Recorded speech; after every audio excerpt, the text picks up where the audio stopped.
আজকে আমরা ক্লাস 9-এর কোষে দেখি 7-এর 3-এর 5 দাগের অঙ্ক করব, 5 ও 6 দাগের। দেখে নাও অঙ্কটি কিভাবে করব। এখানে বলা হয়েছে x-4 দ্বারা ax³ + 3x² - 3 এবং 2x³ - 5x + a বহুপদী সংখ্যামালা দ্বয়কে ভাগ করলে যদি একই ভাগশেষ থাকে তবে এর মান কি হবে।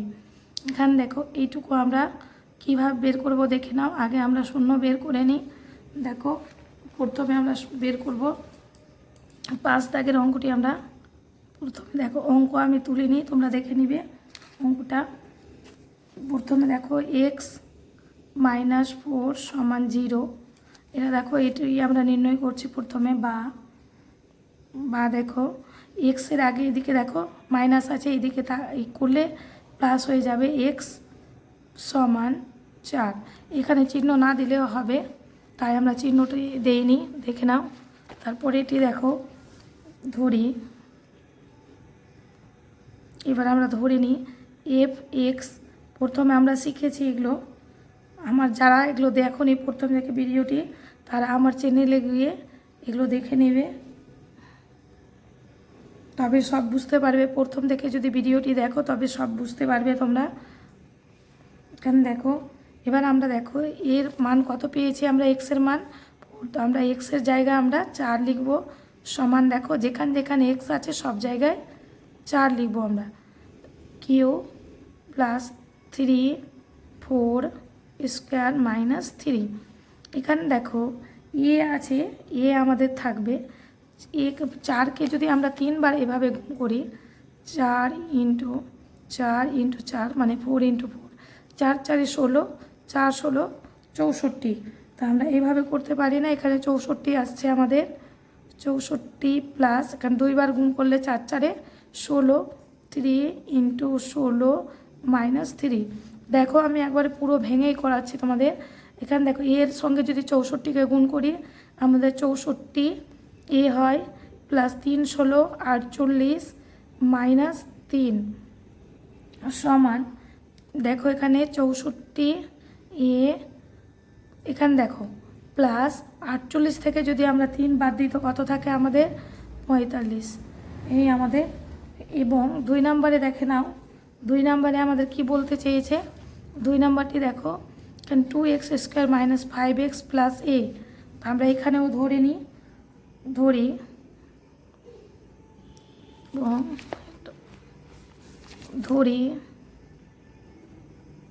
ধরি কি আছে দেখে নাও। অঙ্কটি আমরা প্রথমে তুলে নিই, 2x³ - 5x + a। এবার দেখো যেখানে যেখানে আমরা fx আছে আমাদের, fx সমান, এবার fx-এর মান কত পেয়েছি আমরা 4।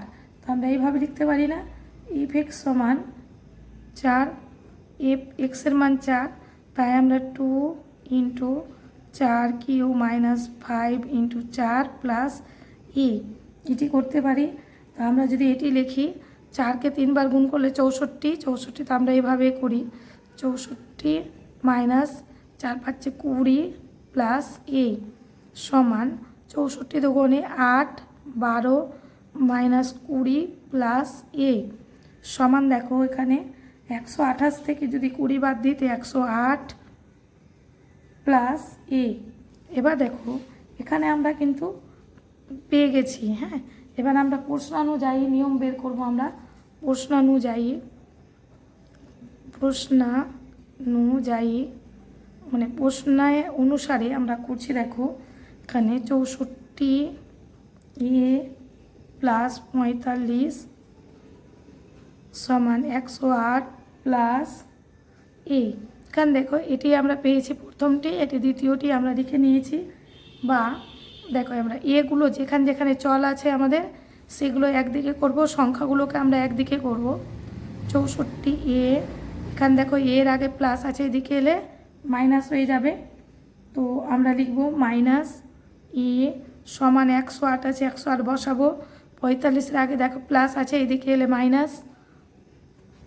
বা 64টা এ থেকে যদি একটা এ বাদ দিই 63টা এ সমান 108 থেকে যদি 45 বাদ দিই তো আমাদের হচ্ছে 8 থেকে 5 গেলে 3, আর 10 থেকে 4 গেলে 6, 63। এখানে দেখো এবার বা এ সমান 63/63, কাটাকাটি করলে 1 হয়। তো অতএব এ সমান 1। আমরা কি লিখব? নির্ণেয় এ এর মান। অতএব নির্ণেয় এ এর মান সমান 1। আমরা এটুকু করতে পারি। এবার দেখো আমাদের 5-এর অঙ্কটি হলো, 6-এর অঙ্কটি দেখে নাও।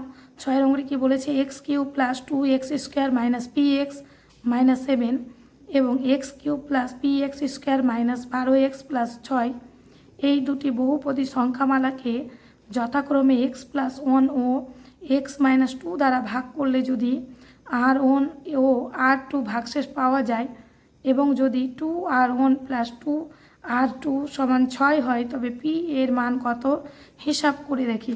6 নম্বর অঙ্কটি দেখো, আমরা অঙ্কটি তুললাম না, আমরা ডাইরেক্ট করছি। আমাদের বলে দিয়েছে এখানে x + 1 আর x - 2। আমরা x - 1 এর মানটি বের করব। আমরা x + 1, এখানে দেখো x + 1 এর মানটি আমরা বের করে নেব। দেখো x + 1টা আমরা লিখি x + 1 = 0, বা দেখো x সমান, এখানে প্লাস ছিল, এদিকে এলে -1 হয়। এবার আমরা ধরি আমরা প্রথমটি বের করি। ধরি x সমান, প্রথমটি আমাদের কি আছে? x³ + 2x² - px - 7। এখানে দেখো আমরা কি জানি, x এর মান কত বেরিয়েছে? -1। তো আমরা -1 লিখে নিই। যেখানে যেখানে x আছে সেখানে সেখানে -1, এখানে -1³ + 2 × -1² - p × -1 - 7, এই আমাদের অঙ্ক। তারপরে দেখো এখানে যদি -1কে 3 বার গুণ করি এভাবে, দেখো -1 × -1 এখানে দেখো মাইনাস মাইনাস কেটে গেল, কিন্তু মাইনাস থেকে যাচ্ছে, 1 1 1, আর এখানে 1 1 1 -1ই থাকছে এখানে। তো আমাদের কি থাকলো এখানে? -1 প্লাস, দেখো এখানে প্লাস কেন? মাইনাসে মাইনাস কি হয়ে যায়? প্লাস। তো এখানে +1 মানে -1 × -1 যদি করি, মাইনাস মাইনাস কেটে গেল, 1 1 1 থাকলো। তাই আমাদের 2 1 এখানে কত হচ্ছে? 2। এখানে দেখো পিকে যদি মাইনাস মাইনাস মাইনাস কী হয়ে যায়? এখানে হয়ে যায় আমাদের প্লাস প্লাস পি। কেন কি? পিকে 1 দিয়ে গুণ করলে পি থাকে, -7। এই আমাদের অঙ্ক। এবার দেখো সমান, এখানে দেখো 2, আর এখানে -7 আর -1 -8। -8 থেকে যদি আমাদের 2 বাদ যায় তো -6 থাকে আর প্লাস পি। তো আমরা এরকম লিখতে পারি -6 + পি সমান, আমরা এটিকে সাজিয়ে নিই p - 6, আমরা এটি করতে পারি। এবার দেখো দ্বিতীয়টি, আবার দেখো আবার ধরি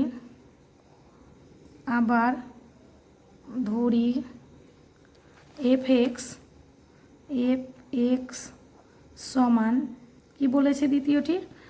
x³ + px² - 12x + 6। আবার আমরা দেখো fx মানে কি পেয়েছি? আমরা দেখো এখানে fx মানে কি পেয়েছি? এখানে আমাদের একটা ছুটে গেছে, এখানে মান দিয়েছি x - 2 = 0, বা x = 2। এখানে মাইনাস ছিল, এদিকে এলো প্লাস। তো আমরা এখানে fx এর মান কত পাচ্ছি? 2। তো আমরা লিখব এখানে px, এটা px ধরি, এখানে fx, এটা px। তো p = 2। এখানে 2 দেখো, এখানে 2 + p × 2² - 12 × 2 + 6। দেখো 2কে যদি আমরা গুণ করি 3 বার, × 2 × 2 = 8 হয়। 2 দুগুণে 4, 4 দুগুণে 8। এখানে দেখো 8 প্লাস 2 দুগুণে 4 আর পি 4p ডাইরেক্ট করে নিলাম। 12 দুগুণে 24 প্লাস 6। এখানে দেখো এখানে আসছে কত? দেখো এখানে পি 4টে, আর 6 আর 8 কত হচ্ছে? 6 আর 8 14, তো 24 থেকে যদি 14 যায় -10 থাকে, তো আমরা এরকম লিখতে পারি 4p - 10। ডাইরেক্ট আমাদের হয়ে গেল। এবার আমরা শর্তানুযায়ী আমরা নির্ণয় করি। অতএব প্রশ্নানুযায়ী আমাদের যা প্রশ্নে বলা হয়েছে সেই অনুযায়ী, প্রশ্নানুযায়ী কি বলা হয়েছে দেখো, p - 6 সমান R1। এখানে দেখো আমরা R1 পেয়েছি, অতএব 2R1 প্লাস R2 সমান 6। এখানে আমরা আর একটা জিনিস করতে পারি, দেখো এটা নির্ণেয় ভাগশেষ আমাদের বলেছে, তো এখানে নির্ণেয় ভাগশেষ লিখতে পারি। নির্ণেয় ভাগশেষ সমান p - 6 এটি করতে পারি। আর এখানেও করতে পারি আমরা নির্ণেয় ভাগশেষ, নির্ণেয় ভাগশেষ সমান 4p - 10 এটি করতে পারি। এটিকে আমরা কি ধরবো, R2 ধরবো।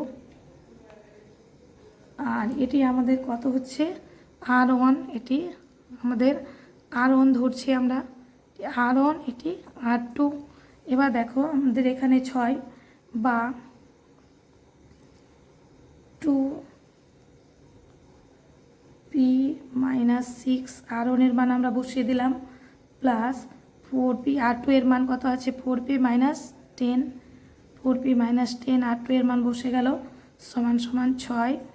বা এখানে দেখো 2p, এটা যদি 2 দিয়ে গুণ করি 2p - 12 প্লাস দেখো এখানে 4p আছে, 4p - 10 সমান 6। বা 2টো p আর 4টা p, কটা p হলো 6টা p, 6টা p সমান দেখো এখানে 12 আর 10 কত হচ্ছে আমাদের, 12 আর 10 হচ্ছে 22, -22 মানে এইদিকে এলে প্লাস হয়ে যাবে 22 সমান দেখো 6 প্লাস 12 মাইনাস মানে প্লাস 10। আমরা এখানে চলে আসছি। বা 6p সমান 6 আর 22 কত হচ্ছে আমাদের 28। বা p সমান 28/6, 2 দিয়ে কাটলে 14, 2 দিয়ে কাটলে 3 সমান, তো p সমান 14/3 সমান 3 4 12, 4 পূর্ণ 2 এর 3। আমাদের এটুকুই এলো। তো অতএব নির্ণেয় p এর মান, নির্ণেয় p এর মান সমান 4 পূর্ণ 2 এর 3। এটুকু আমাদের অ্যান্সার। যদি না বুঝতে পারো তোমরা কমেন্ট করে অবশ্যই জানাবে। আর দুবার যদি ভিডিওটি দেখো তোমরা অবশ্যই বুঝতে পারবে, কিন্তু কমেন্ট করে ভালো লাগলে কমেন্ট করে জানাবে। আজকে এই পর্যন্তই।